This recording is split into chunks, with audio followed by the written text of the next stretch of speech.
What should you do with your life? The Buddha's strategy for life. In the discourse on blessings, there are two of the blessings that go together. You see them in other lists, and the two of them go together there as well. One is having made merit in the past, and the other is directing yourself rightly.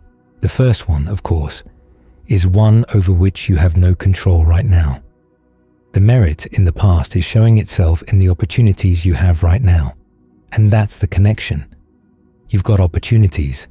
You've got opportunities to practice, and you want to make the most of those. So the question is, where are you directing your opportunities? The merit that gave you these opportunities required work.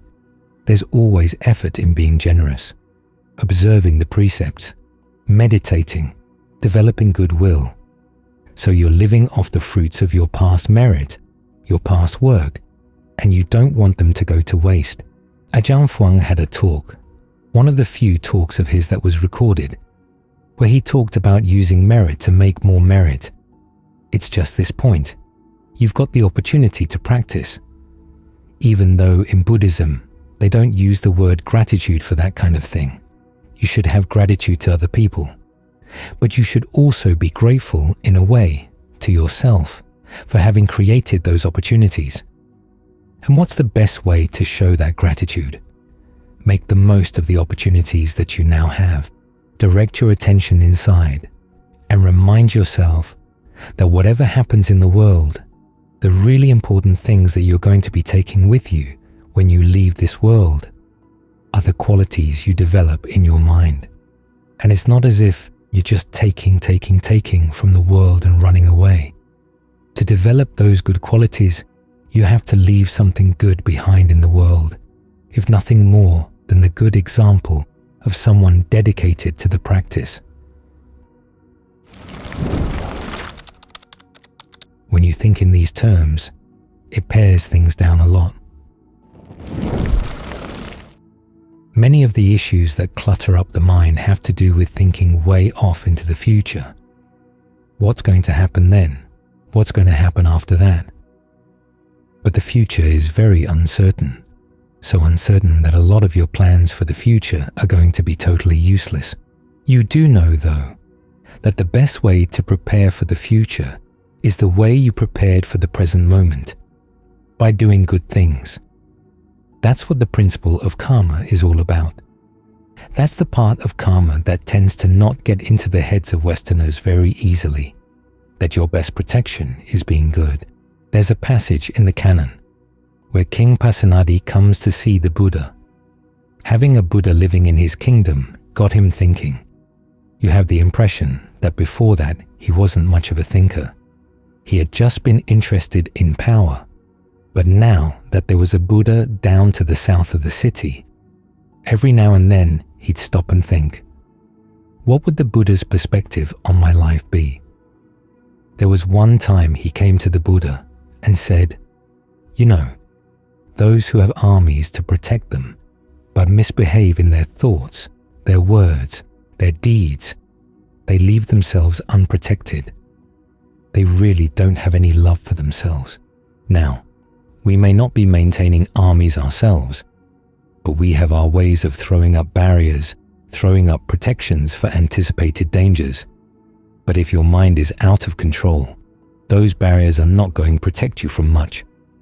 You've got to look into your mind and say, what good qualities can I develop right now? That's got to be your top priority. You put your trust in the Buddha's teaching that if you develop good qualities, they're going to see you through. The goodness you've done in the past has yielded this opportunity to practice right now. Have some contentment around this opportunity. It may not be perfect, but if you wait for the perfect opportunity, you'll never get any practice done. We develop our internal perfections in an imperfect world. Look at the Buddha himself. He had to deal in an imperfect world, both prior to his awakening and afterwards. trying to set up the Dhamma and the Vinaya, dealing with all kinds of people. In Thai, they have the term kon, which means person, but kon can also mean stir. And often they joke about how wherever you have a person, things get stirred up. Well, think of all the many persons the Buddha had to deal with. Monks, nuns, laymen, laywomen, members of other sects, many of them stirring things up while he was trying his best to set up the Dhamma and the Vinaya, both for them and for the long term. So it wasn't the case that he just floated through the world 3 inches off the ground, and all the problems just disappeared at his approach. He dealt with some very difficult people. There are some issues that are recorded in the canon that never get resolved. There were certain monks whose misbehavior was really out of line, and there were groups of them, yet we don't know how the issues were resolved. We do know that the Buddha tried to establish some rules to help prevent that kind of behavior in the future. So even the Buddha himself had to deal with an imperfect world. What about us? If he had waited for a perfect world, he never would have gained awakening. And it's the same with us. We've got the opportunity to practice right now. Can you breathe right now? Can you focus on your breath? Yes. Then you've got what it takes. You've got what you need, because all the things you need to know are right here. Of all the strengths we have to develop, the highest one is discernment. And discernment has to do with understanding, or as the Buddha says, having penetrative knowledge of arising and passing away. That's not just seeing things coming and going. For the knowledge to be penetrative, you have to see where things come from and what they lead to. You begin to see the varieties of things that can arise in the mind, skillful and unskillful, and you learn how to direct the mind in a skillful direction. That's what it means to direct yourself rightly. So when thoughts come up in the mind that get in the way of the practice, you have to remember, they're not the direction you want to go in. You want to go in the direction of mindfulness, concentration, and discernment, and not let yourself get waylaid by petty affairs. That's when you can say that you have some real appreciation for the goodness you've done in the past to get you to where you are now. Then you direct your attention inward to the good you can do inside. Now, that goodness will show itself outside. It's not as if we're here just meditating. There's work to be done in the monastery too.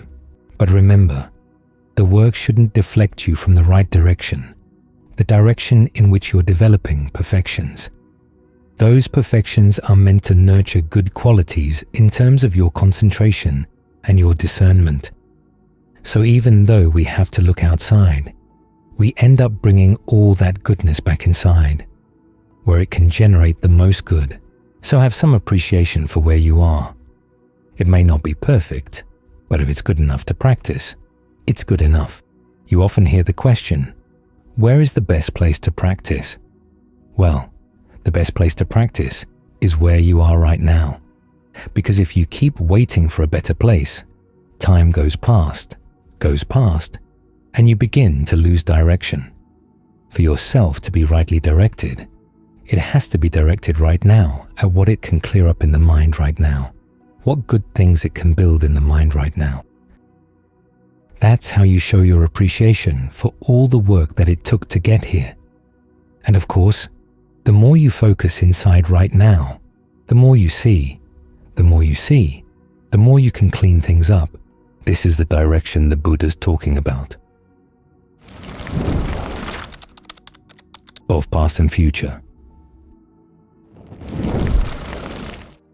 I don't know how many times I've started a Dhamma talk by saying, don't listen to the Dhamma talk. Focus your attention on the breath.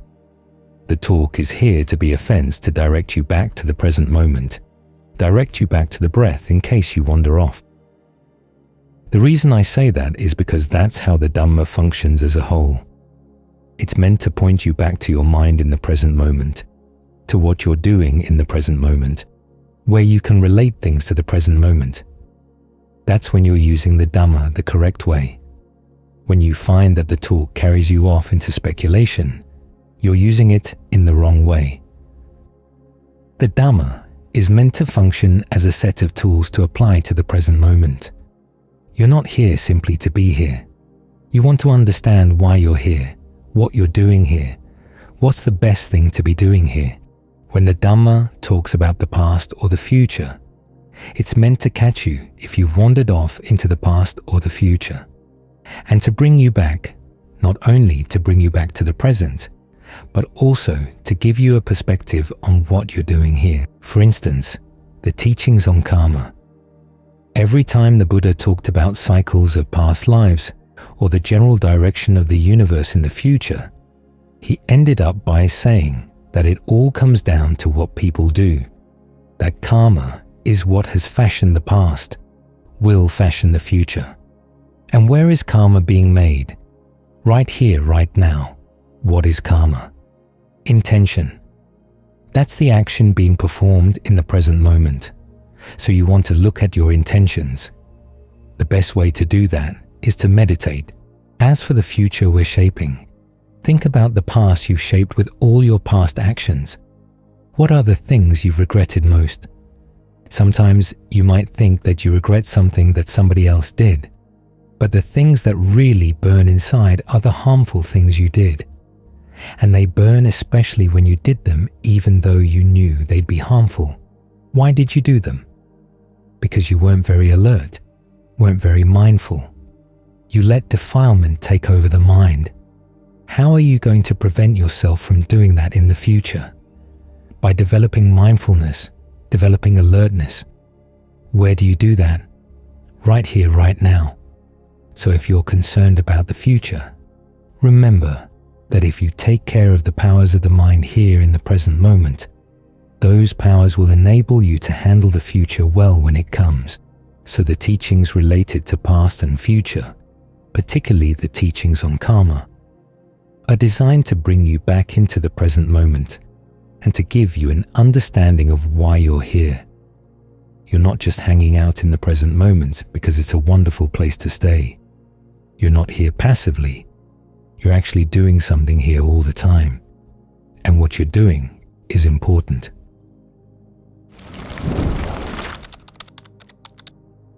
So you want to do something skillful. The Buddha talks about right effort, the things you should abandon, the things you should prevent, the things you should give rise to, the things you should maintain and develop. He also talks about the Four Noble Truths, and each of them has a duty. With stress and suffering, your duty is to comprehend it. If you happen to run into some suffering here in the present moment, try to comprehend it. If you run into any craving, recognize that that's the cause for suffering. Do what you can to abandon it, to undercut the ignorance that makes it unskillful. As for the factors of the path, concentration, mindfulness, alertness, develop those. If you see any moments where craving disbands, try to be very clear about how that happens, whether it's simply one craving taking over another one, or if there's actually a moment when craving stops and nothing takes its place. Look into that. Make it clear.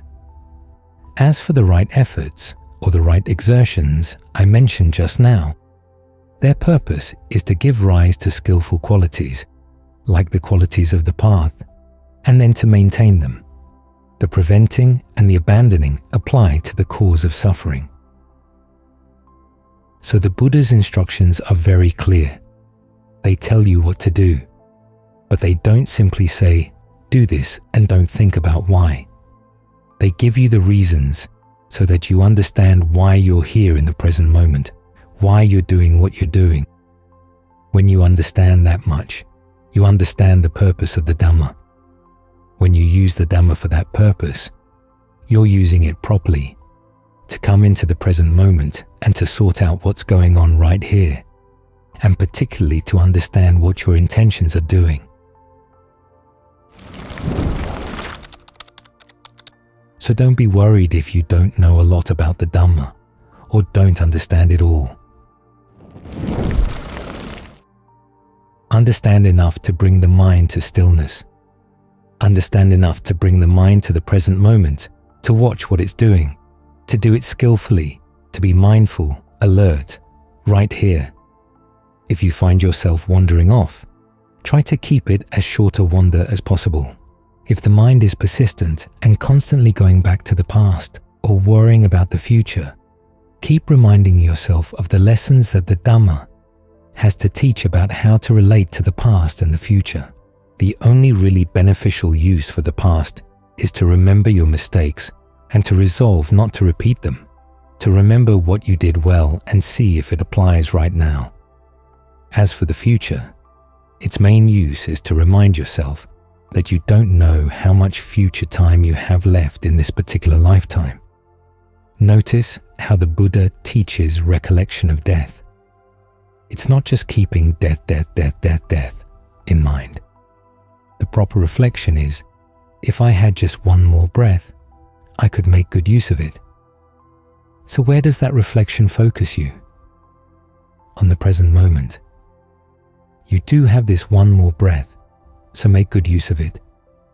Have a sense of the value of each breath as it comes in, each breath as it goes out. Have a sense of the importance of the present moment. The opportunities are here in the present moment for performing the duties appropriate to the Four Noble Truths, for mastering right exertion or mastering right effort. That's all you really need to know. If you want your understanding of those teachings to get more refined, the present moment is the place to look more carefully. Think about the Buddha on the night of his awakening. His first knowledge was recollection of past lives, but that wasn't awakening. Still, it did inspire the question, did this pattern apply just to him or to everybody? And what's the factor that determines whether a life is going to be happy or sad, comfortable or not? In the second knowledge, he applied his powers of concentration to that question and discovered that the principle of rebirth applies to everybody.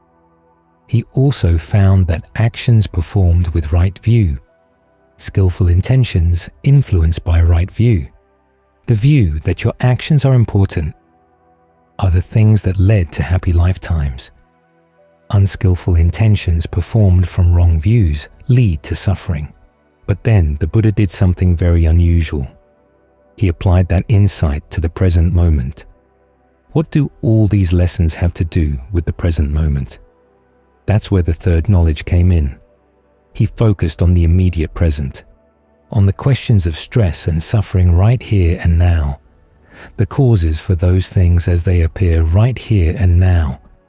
In other words, he focused on his actions, his intentions, in the present moment, along with the stress and suffering occurring right there in the present moment, and the mental activities that led him beyond the suffering, to transcend suffering.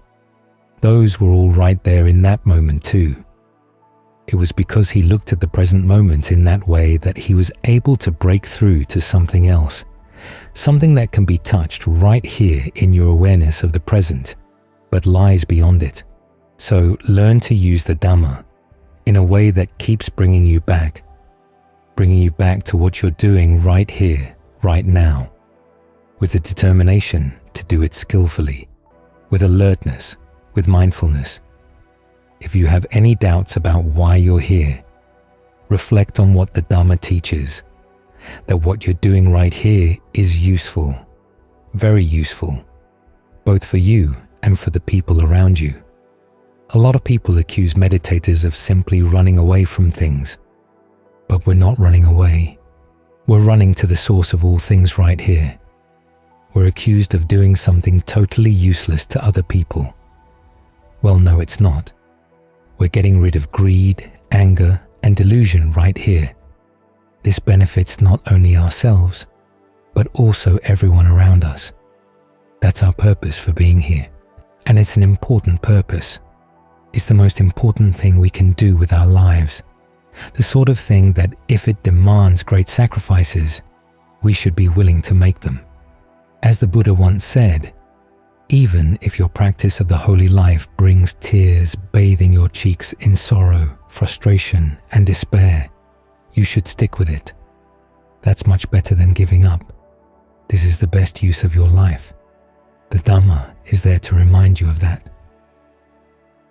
So we're not just hanging out here in the present moment, grooving on or blissing out in the present moment. Although there may be bliss, that's not all that we're here for. We're here for something more important than that. The teachings on the past or the future, all the teachings of the Dhamma, are here to remind us of that, to give us the incentive to stick with the present moment, to watch the present moment, to work with the present moment, to pass it out and see which part of our experience is the result of past karma, which is the actual karma we're doing right now, which is the result of the karma we're doing right now. And our experimental laboratory is the breath right here. So here you are, right at the breath. You're where you should be. You're at the best place you can be right now, the most useful place you can be right now. So make the most of this opportunity.